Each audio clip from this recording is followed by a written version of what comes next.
ओम नमः शिवाय। आप सभी को महाशिवरात्रि की हार्दिक शुभकामनाएं।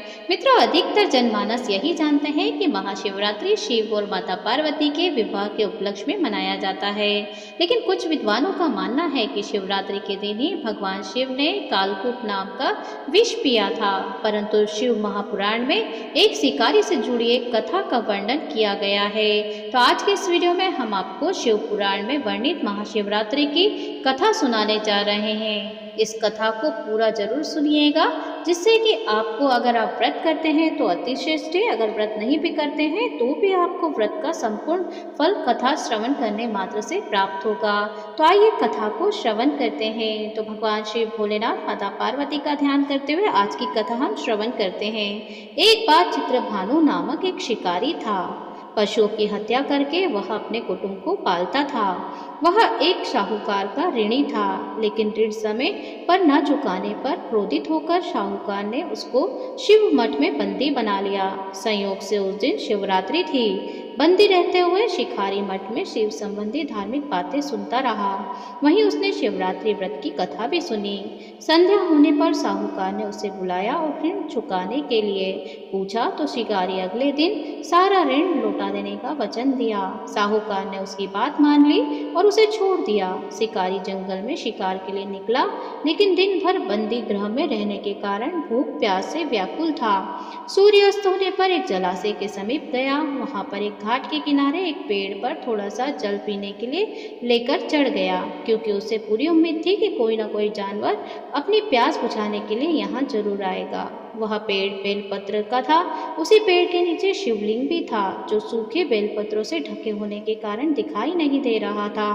शिकारी को उसका पता ही नहीं चला। भूख और प्यास से थका हुआ वह वहीं मचान पर बैठ गया।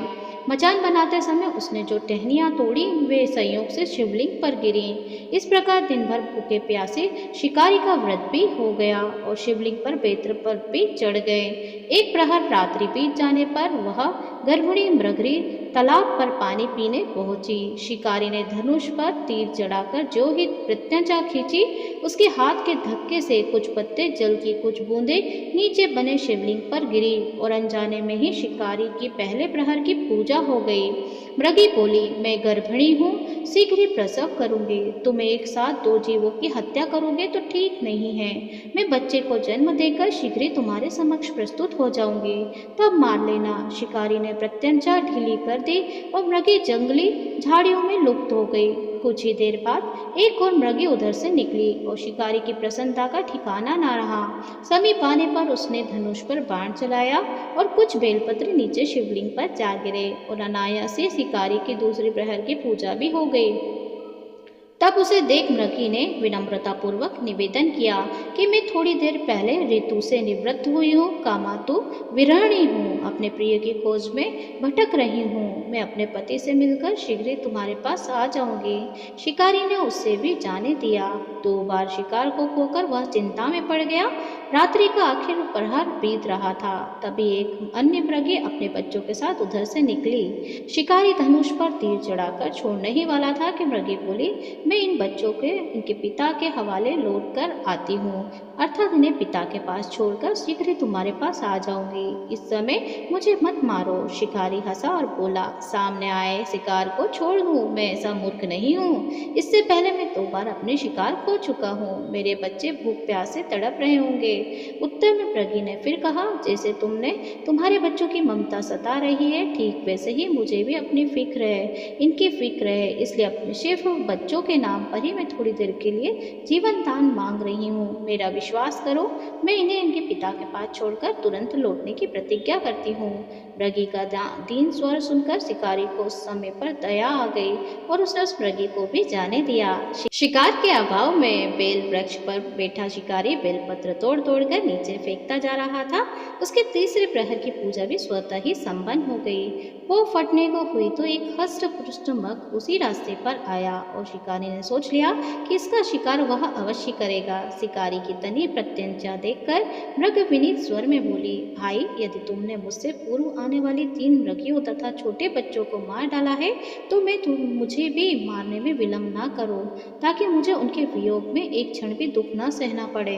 मैं उन मृगियों का पति हूँ, और यदि तुमने उन्हें जीवन दान दिया है तो मुझे भी कुछ क्षण का जीवन देने की कृपा करो। मैं उनसे मिलकर तुम्हारे समक्ष उपस्थित हो जाऊंगा। मृग की बात सुनकर शिकारी ने सारी कथा मृग को सुना दी। तब मृग ने कहा, मेरी 3 पत्नियां जिस प्रकार प्रतिज्ञाबद्ध होकर गई हैं, मैं मेरी मृत्यु से अपने धर्म का पालन नहीं कर पाएगी। अतः तुमने उसे विश्वास पात्र मानकर छोड़ा है, वैसे मुझे भी जाने दो। मैं उन सबसे साथ तुम्हारे साथ ही तुम्हारे सामने शीघ्र उपस्थित हो जाऊंगा। उपवास, रात्रि जागरण तथा शिवलिंग पर बेलपत्र चढ़ने से शिकारी का हिंसक हृदय निर्मल हो गया और उसमें भक्ति व शक्ति का वास हो गया था। उसके हाथ से धनुष तथा बाण छूट गया और उसने मृग को जाने दिया। थोड़ी ही देर बाद वह मृग सपरिवार शिकारी के समक्ष उपस्थित हो गया, ताकि वह उनका शिकार कर सके। किंतु जंगली पशु की ऐसी सत्यता और सात्विकता, सामूहिक से प्रेम भावना देखकर शिकारी को बड़ी गलानी हुई। उसके नेत्रों से आंसू की छड़ी लग गई। उस मृग परिवार को न मारकर शिकारी ने अपने कठोर हृदय को जीव हिंसा से सदा के लिए हटा दिया और कोमल और दयालु बन गया। देवलोक से समस्त देव समाज भी इस घटना को देख रहे थे। ऐसा करने पर भगवान शंकर ने प्रसन्न हो कर तत्काल उसे अपने दिव्य स्वरूप का दर्शन कराया था और उसे सुख समृद्धि का वरदान देकर गुह नाम प्रदान किया। यही वह गुह था जिसके साथ भगवान श्री राम ने मित्रता की थी। इति श्री महाशिवरात्रि व्रत कथा समाप्त था।